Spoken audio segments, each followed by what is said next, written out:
Let's first of all run through the front pages.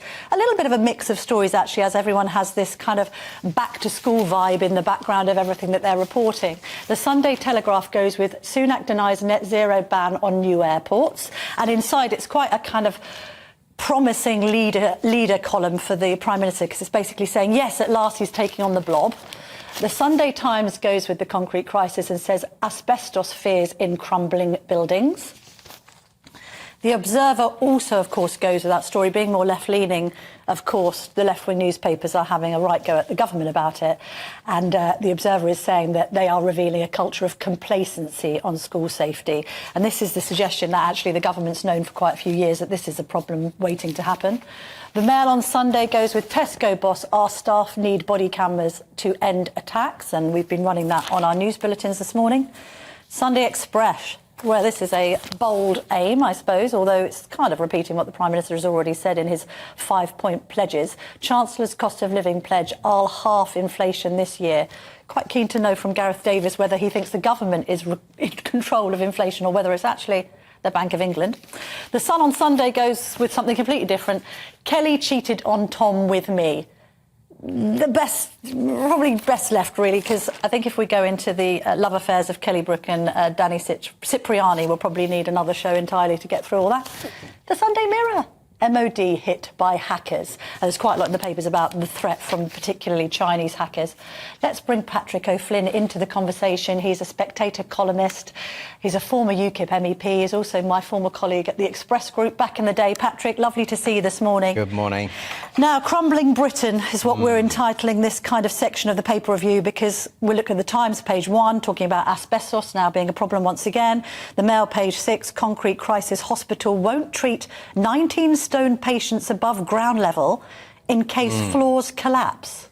Yes, there's moments in politics and the life of the nation where the actual nitty-gritty stories seem to reflect a wider symbolism about the country going in the wrong direction, and that is often doom for a government when it happens. And I think most of the papers are picking up on this idea of crumbling, most manifest in the school concrete scandal, and being Sunday papers, they like to have their own particular spin on it. So the Sunday Times has dredged up asbestos, from a previous generation of scares, and says, a lot of the buildings, school buildings included, with this RAAC concrete, when that gets ripped out or replaced or falls down or whatever, they may well be riddled with asbestos too. So that's another layer of headaches.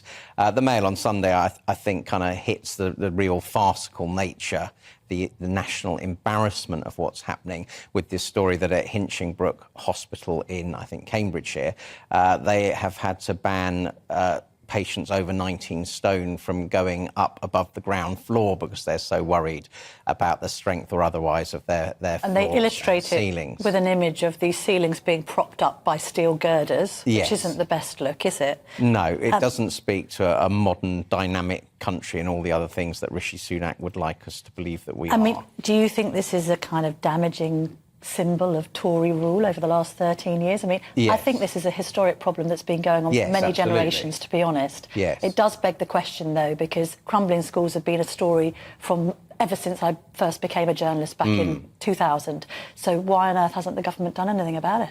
Well, I suppose the government would argue that when they first came in the coalition, there was famously no money left. I think Michael Gove early on cancelled a load of school building projects.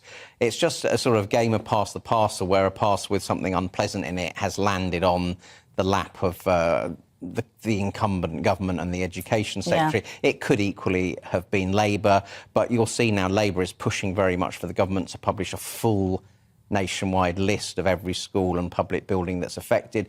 They may say they want to do that for reasons of public accountability, and that's great. What they really are primarily motivated by is trying to find stories for every local election leaflet about people's schools and hospitals in their neighbourhoods and towns, and that could be, a devastating new weapon. Easy win for Labour, all this. Let's just have a quick nod to the Matt cartoon in the Telegraph. I cut down the ULEZ camera and it fell onto the school roof, is how Matt has depicted this whole farrago in the Sunday Telegraph, which is quite funny. Look, you're talking about policy there and whether this back-to-school vibe that is currently taking hold in the Westminster bubble, it should be about policy or whether it should actually be about electioneering. Tim Shipman in the Sunday Times says, Britain adrift, ignoring schools and small boats, Sunak and Starmer are focused on looming election.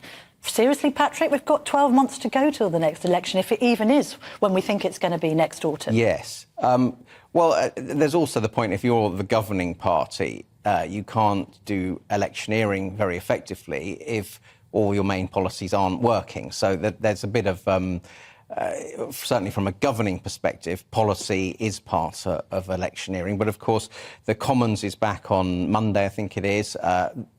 Ironically, they inhabit a falling down building as well, but they seem to have whistled up a multi-billion-pound budget to sort that one out. And also they've found billions to pay for HS2, go figure, but anyway. Yes, absolutely. So Tim Shipman of the Sunday Times is one of the masters of the big Sunday write-through, and he's sort of done a scene-setting piece for this back to term, and it's sort of like the roller coaster has ratcheted up and we're about to descend into the rapid approach of an election, which I think almost certainly is going to be in October next year. I think he used a particularly damning phrase about Rishi Sunak. He refers to his bloodless technocratic leadership, not cutting the mustard, and I think that's right. I think there's been a feeling over the last couple of weeks that people are underwhelmed. That the Prime Minister isn't that the case for both of them? I mean, I'm just thinking about, am I excited from a journalistic perspective on this bloody battle between Sunak and Starmer?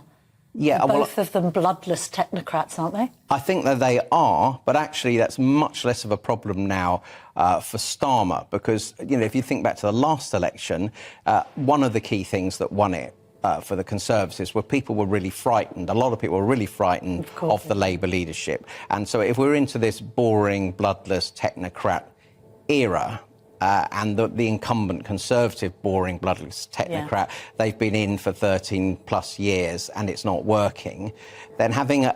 Don't have this boring, have this boring. Yeah, but I think there's a growing feeling the Conservatives probably don't deserve to win the next general election. And if Labour are offering... a sort of replacement, at least they're not to blame for what's gone wrong in the last few years. We need to rattle through because, as ever the case, we could talk forever, Patrick. Time is of the essence. You were interested, just very quickly, the ECHR, there's Tory infighting about whether we should leave it, whether we should stay in it, as is ever the case. Is that an election-winning issue, do you think? Well, it would be if the Conservatives were united, but the Tory reform group of left-leaning Tory MPs basically saying we're not going to support this. Right, so Tories are eating themselves shot. No. Talking about the polling and what the punters think, Lord Ashcroft's done this polling. One of the most interesting outcomes, which I was mentioning earlier to Stephen and Anne, was the fact that people feel that they're paying too much tax for declining services. Absolutely. That's a massive... I mean, they were asked, the public, in this poll, how many of them thought that these services, public services, had got worse over the past decade. 75% said they had. Yes, that's devastating. Just awful. Absolutely devastating. Including Tories, by the way. And in the old days, in the kind of gentler, perhaps more prosperous days, the polls used to show a lot of people at least saying they'd be prepared to pay more tax. Well, people obviously feel overtaxed as well, because the amount of people saying that taxes should go up is very, very low These people who want to pay more tax, it's like, well, you can pay more tax now if you like. Go down to HMRC, go and pay some more tax. Yes, be my guest. Don't make the rest of it. No, exactly.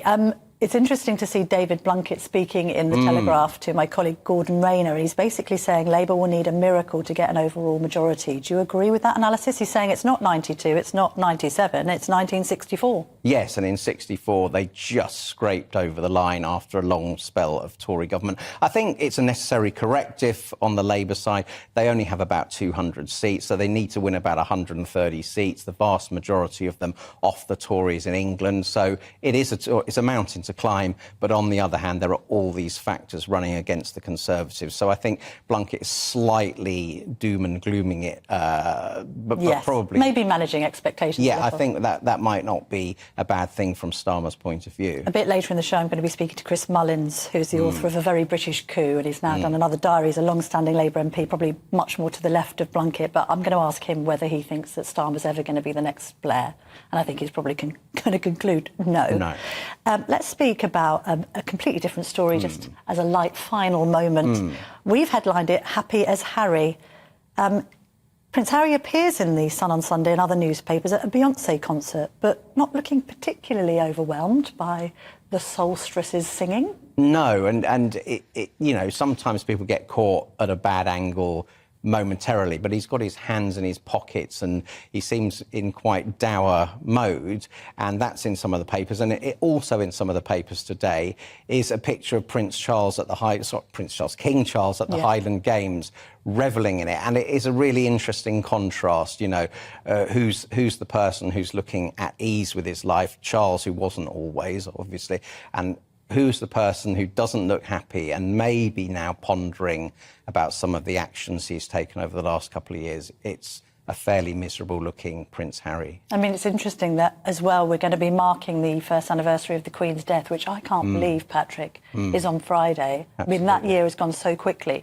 And also, when you look back to everything that's happened in Megxit, sort of like I was trying to work out, well, hang on, when was the Netflix documentary and when did Spare come out? And, of course, they were at the beginning of this year. Yes. So, actually, how do you think the King's fared? I'm going to be asking Ailsa Anderson, who's the Queen's former press secretary, all these questions a bit later in the show. But do you think he's had a good year? Yeah, I think so far so good. You would probably say, if you were being ultra-critical, there's been no single amazing success. But in terms of stabilising things after such an epic reign of his mother, very good. All right, Patrick O'Flynn, thank you very much for joining me this morning.